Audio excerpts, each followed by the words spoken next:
Good morning. This is supposed to be part 2 of my journey, and we were supposed to start it out from when I was at the Mayo in the emergency room, but I forgot a couple of things that needed to be mentioned. Plus, I was reminded about them. I can't remember much. If you ever been on chemo and you get the chemo brain, you know you can't remember much. Sometimes I get confused as to what year it is. But I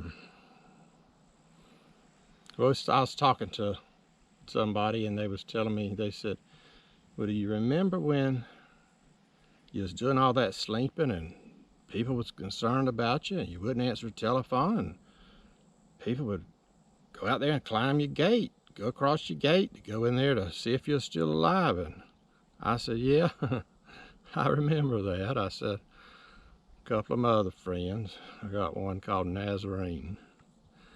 Her and Bobby one afternoon, I think they thought I was dead because I wouldn't answer the phone. I was doing a lot of sleeping. I was sleeping about 20 hours a day, and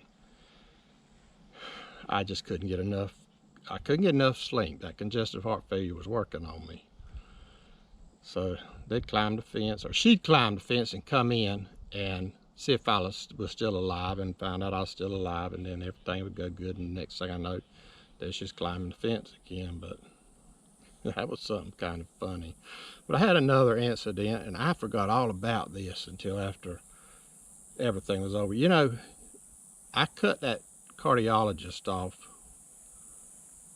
and when I cut him off, I had been through quite a bit, and I forgot about some things. He had run the stress test on me. He'd done the echocardiogram.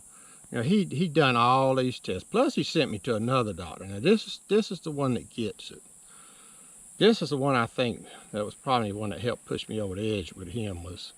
It was a doctor, that gastroenterologist, I think you would call him. And so I go in that morning, and I had to have somebody go with me because they was going to sedate me. So I go in, and I'm the type that, when I have a procedure done, what I do is when they start giving you that sedation, I just go ahead and close my eyes. And when you close your eyes and they think you're asleep, they quit giving you so much of that sedation. So, but one thing, when you close them eyes, you got to fight it hard, because if you don't, you'll fall off to sleep. So I close my eyes and I'm laying there, and they run them tubes down my nose, and they're doing some things, and they done some things that I think was disrespectful. And I'm laying there and I'm thinking, you shouldn't be treating me like this, snatching me around and jerking me in and stuff, just like I'm an animal or something, or worse than if I was an animal. And I thought, if I open my eyes and they find out that I'm still awake, they're gonna knock me out for sure. Then I'm not gonna know what they're doing. So I endured it. They done the little procedure, pulled all the tubes out. I kept my eyes closed. They rolled me around to the recovery room. And when they got me in the recovery room, I opened my eyes and I looked at that nurse and I said, get my clothes. He said, what you talking about? I said, y'all just treated me like an animal in there. I said, and I'm fed up. I said, get my clothes, I'm leaving right now. He said, you can't.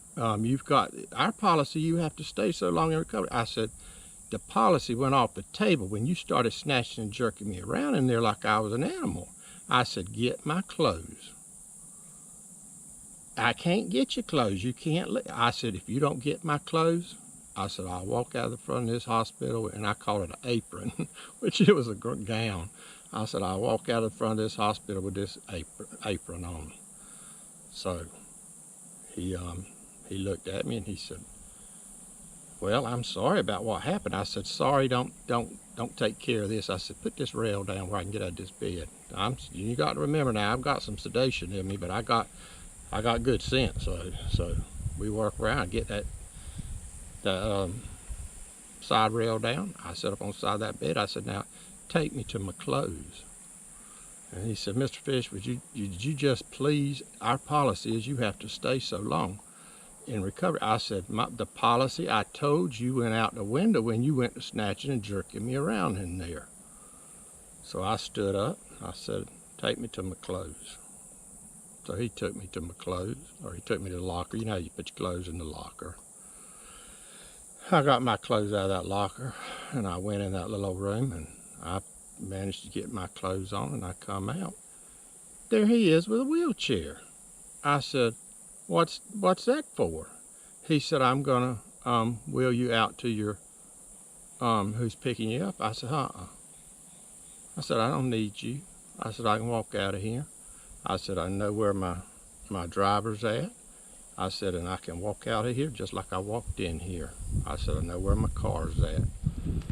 And he said, well, okay, Mr. Fish, can I at least walk with you out? I said, you can walk out if you want to. I said, but as far as me going in that wheelchair, I said, I don't need you. So I grabbed my glove and I went out, got my driver, and I said, let's go. They stood up and they didn't know what was going on. And I said, let's go. So down we go. We walked out of the hospital. It was taking all I could do to walk straight and keep my composure, but I'd done it. But that was another one of the things. See, all that was building up is the reason I got frustrated with that cardiologist when he was telling me, well, if you get shortness of breath, come back. You know, I had been through a lot, and it all built up, and that's the reason I so-called fired him, because I was just frustrated, you know.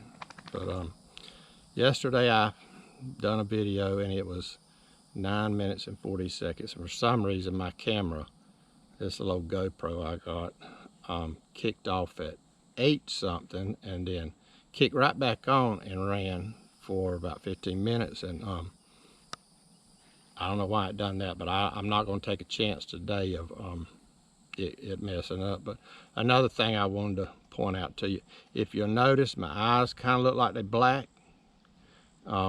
That's part of one of them diseases that's causing it, because I never had this problem before, but I wake up sometimes with black eyes, and I just stay home, don't let people, or put me some sunglasses on so people don't see it. But if you look close, you kind of see some of it yesterday in yesterday's video. But I just wanted to point out that's one of the problems you have with these diseases. I wake up with black eyes, and I don't know what causes it. But we're going to end this video, and I'll get back to the ER one tomorrow, or the next time I video. All right, y'all have a good day.